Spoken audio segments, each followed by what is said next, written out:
So we've been using the Razer Kishi Controller for iOS for a couple of weeks now, and in this video we're going to be bringing you our honest review of it. We'll be talking about some of the good points of this device and some of the not so good points as well, and just bring you our summary as to whether or not it's worth the rather large price tag that this thing is asking for. So let's get on with the video and get on with this review.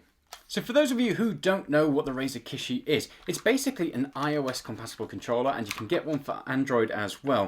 But the benefit is it's on this sort of kind of elasticated bit here, so it's physically plugged into the device. Now on this one it has a lightning port, so that way it literally plugs into your lightning cable there, so you don't need to charge it up or worry about battery life either. It also means that you don't get those extra wireless signals, so you're not having to mess around with Bluetooth. So if you're doing something like game streaming, it just helps to cut down on some of that input lag, and it just gives you the most precise input that you pretty much possibly can get on this thing, which is really impressive. It normally retails for about £99 or $99, however we got this on sale for £79. So again, the price does vary and you can normally get yourself a bit of a deal, but it is a pretty premium price tag for a device like this, so that's worthwhile considering when you're looking at these type of controllers. Now normally we use an Xbox One controller with a little grip that kind of holds onto the phone, but obviously it gets a bit bulky and you've got multiple little pieces that you kind of have to carry around. One of the great things about this, and one of the first things we'll talk about, is the fact that it folds up nice and neat, so that way you can kind of clip it all in there, throw it into your bag or your pocket, and it's not too bulky. Also, when it's on the device, I'm using it with a iPhone 11 Pro Max.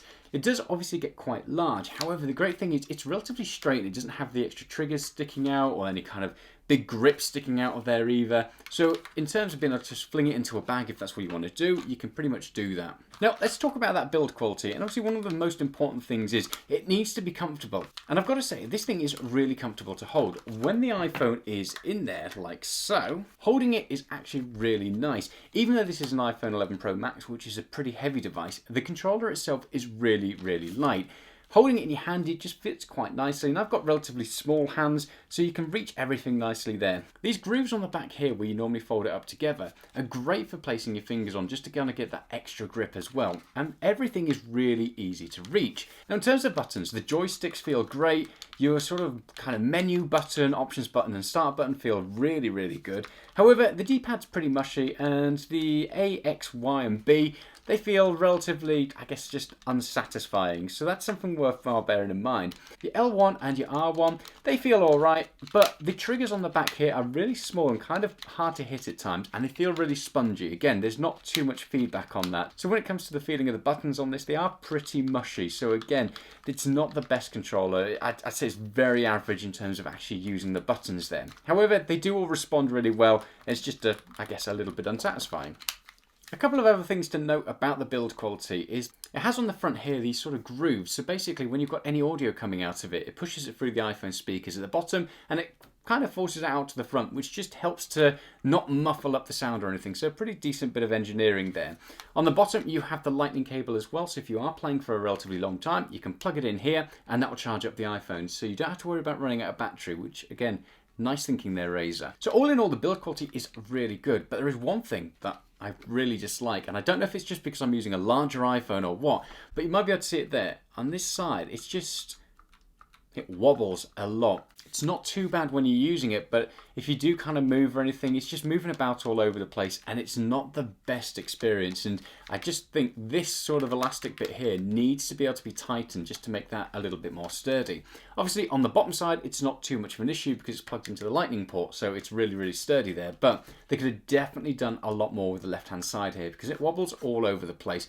And for a device that costs this much, I'd expect much better. So build quality aside, how does it perform? And I've got to say, it's a really nice controller to use. I didn't expect to use it as much as I did. I thought I'd end up going back to the Xbox One controller just because in terms of the actual build quality, the Xbox One controller is far superior. However, this is just so incredibly convenient.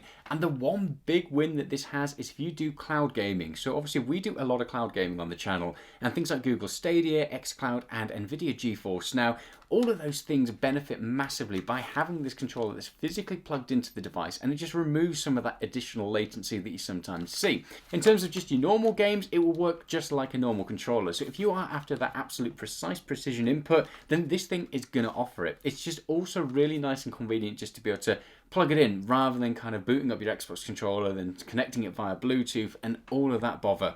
This literally plugs in and you are ready to go and start playing.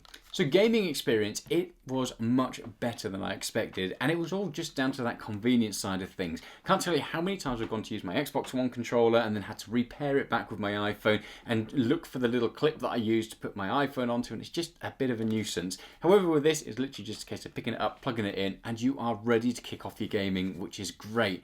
Now, there is one major area that you might want to consider. If you're the mobile gamer, or if you're a cloud gamer or anything like that, a lot of people tend to tell us in the comments that they use like an iPhone or an Android device, and then they'll also have a tablet as well. This has no way of connecting it to something like your iPad or to an Android device or to a laptop. So if you are out on the road and you like to do a lot of mobile gaming, you're going to end up with multiple controllers. You have one that you connect to the iPad, and then you'll have something that you plug in directly, which gets a bit annoying. I kind of wish that this Lightning cable will also do some kind of data out. So you could ultimately close it down to this small compact form factor and then connect it directly to a iPad or something like a MacBook. But alas, it does not have that functionality, so that is something to bear in mind. If you are using multiple devices for gaming, this is literally just going to work for your phone.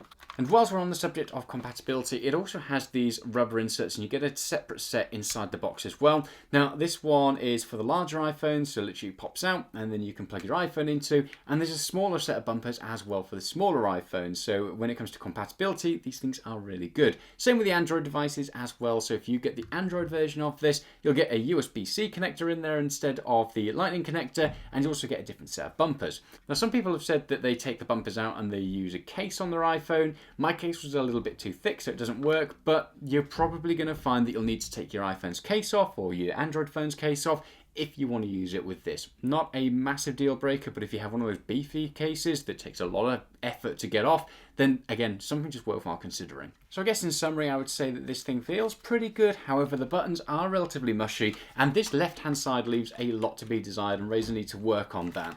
For the price tag, I would say it's a bit too steep for my liking. However, if you are somebody who does a lot of mobile gaming or cloud gaming, then this thing is just really, really convenient. To be fair, even though those buttons are relatively mushy, it's a really good experience overall, and I've enjoyed this a hell of a lot. It's just down to what your wallet's going to take at the end of the day and how much you're willing to pay to get that level of convenience. There are competitors to this device, like the Backbone one. However, in the UK at the moment, it's just been next to impossible to get hold of. We are going to do our best to get hold of one of those, and we'll do a direct comparison of the Razer Kishi versus something like that, but that's when we finally get our hands on one. So let us know in the comments below, are you using one of these, or have you got a different type of controller? Is this on your radar, or is it something that you just don't really see the point of? Always interested to find out your point of view, so make sure you drop a comment down below, and if you've got any questions, pop them down there as well. In the meantime, we'd really appreciate it if you smash that like button, just because it shows Google that people want to watch this video. At least we hope they want to watch this video. And in the meantime, if you haven't subscribed yet, hit that button whilst you're down there as well.